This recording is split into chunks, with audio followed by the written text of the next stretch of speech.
Today I'm going to go over some tips and tricks that I find useful in Bash. And if you like the video, I'd appreciate a like and subscribe. So let's go ahead and jump into this.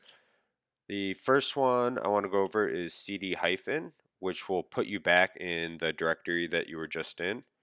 So for example, let's say we're deep into some directory like this, and then we want to go over to downloads for some reason, and we want to, I don't know, check some stuff out, but then we want to go back to where we just were. If we do cd hyphen, that'll put us right back there without having to, navigate all the way back there. So that's one I find that comes in handy. The next one is putting a comment or hashtag or number sign before a command, which will prevent it from running it, but it'll save it in the history so you can up arrow to it later. So an example of this is if you copy something from somewhere, like some command you want to run, so you copy in, but you want to change out a value. So for example, if we paste this in, but we want to change out the token value to be something else, if we just Control C right now, that won't run the command, but it also won't put it in the history. So if we instead put a comment sign before it, that won't run it, and it'll also put it in the history. So then we could go and copy some other value like the token, and then we can, change the values we want here and go ahead and run the command afterwards. And you can do Control A to jump to the front and just delete that and then go ahead and run it. So the next one is putting a space before any command, and that will prevent it from showing up in the command history. So if you look at our history right now, we'll have some, you see we just ran the history command, and then we have our curl and print working directory, stuff like that. So if we ever want to a command not to show up in there, we can put a space before that command, but we have to make sure that we have an environment variable set called his_control. So if you echo out this, see what it's set to. If it's not set to anything, then this won't work. So what you would want to do is export this and set it equal to ignore space. Now we can do that. So what this will do is, let's say let's just run a simple command. So that'll be in our history. And then if we want to run another command, like echo don't put in my history. Now if we print our history, you can see that the echo high was there, but not the last value that we just typed. And if you go up, you can see that it also was not there.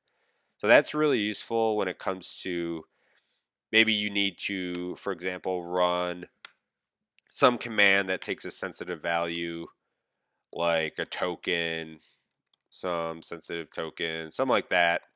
Or you're connecting to like a Postgres with pSQL and you want to give it a password.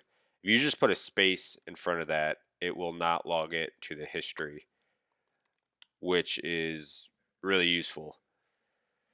So next one I want to go over is Control R, which lets you search through your command history. So let's say we just want to look at all the curl commands we ran and we're looking for a specific one.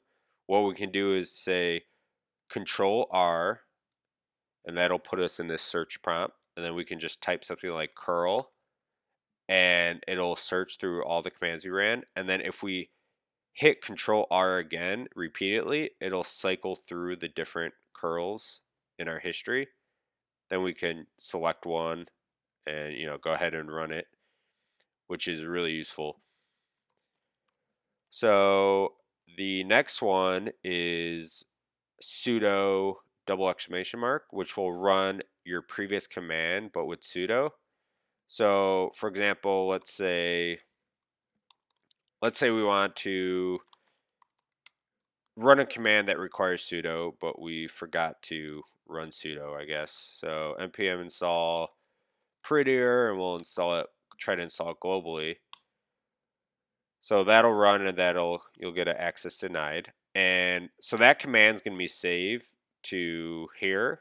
This double exclamation point, we'll run it again.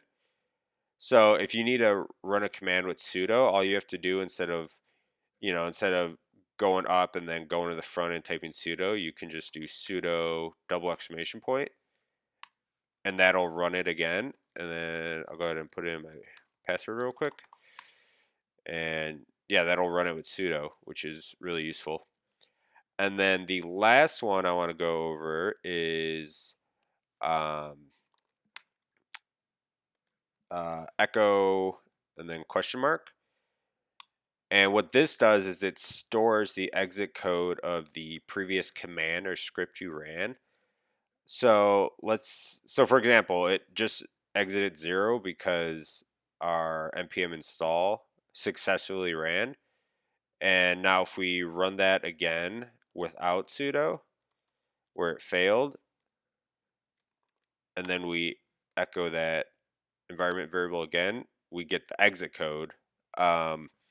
So where this is useful is, let's see where I'm at. It's useful when you have a script that will, sometimes you'll run a script or a command line tool or anything, and it might just fail silently or it doesn't give output.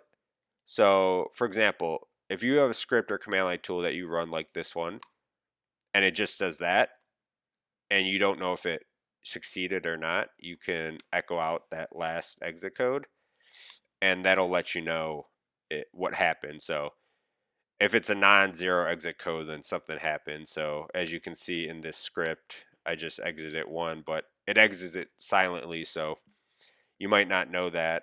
And you'll come across tools and commands that'll do that. So that's where this could be useful to kind of see what happened. And that's it. So yeah, those are just a few that I find useful, but not always widely known. So hopefully you pick some up. You might already know some, but again, if you like the video or if you know any other cool commands or tips and tricks, I go ahead and comment them below. And I appreciate everyone watching. Have a good day.